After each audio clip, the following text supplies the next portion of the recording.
It's obviously true that digital technologies are going to change the way we learn and change the things we learn. Even if you play guitar now, you can go and see lessons by rock stars, and you can see the movements of the fingers on the fretboards and how the plectrum works and how you adjust your tone.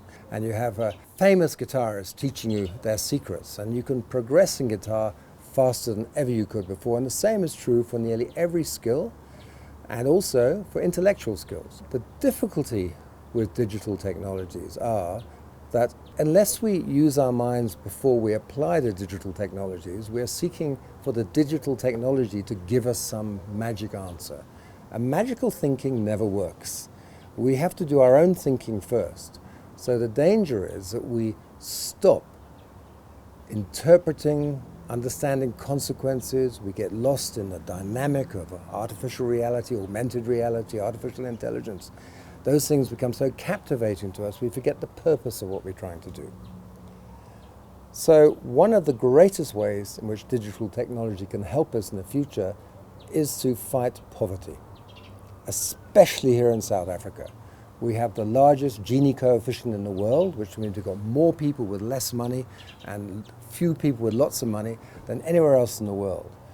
And the danger of digital technology is that by supplanting manual jobs, etc., that we'll create an increasing divide. The upside, however, is that we use digital technology to create new forms of learning that are easily accessible from mobiles, because hardly anyone's using their computers anymore. And soon it'll be implanted in spectacles and maybe implants in our brains or whatever, and folding screens. So the capability for us to reach people who are fundamentally intelligent but undereducated because of socio-demographic issues and historical issues allows us to envision that we could lift masses of people out of undereducated positions into places where they really are well organized in their sort of education. That allows them to participate in the economy. It also allows us to undermine some of the oligopolistic powers of the major corporations, which we have seen don't always act well. And it also allows us to go beyond national boundaries. Although we have really capable accreditation bodies in many countries, they are still sitting within their countries.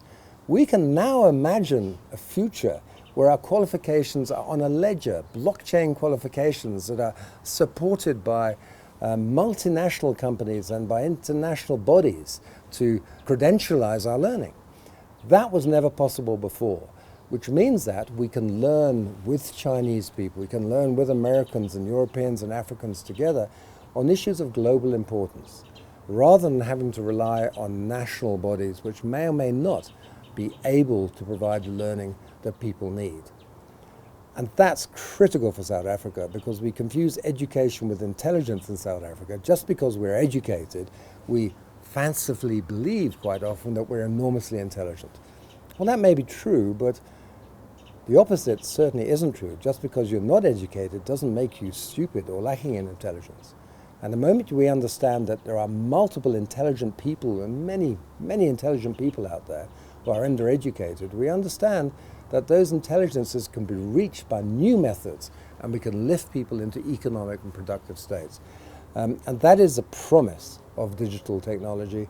And the downside of it is, unless we monitor this carefully, unless we have an activist mindset and we want to make those differences to our society, we won't. We'll sleepwalk into a dystopian future of an even greater Gini coefficient. And none of us want that, because none of our children have a future unless all of our children have a future.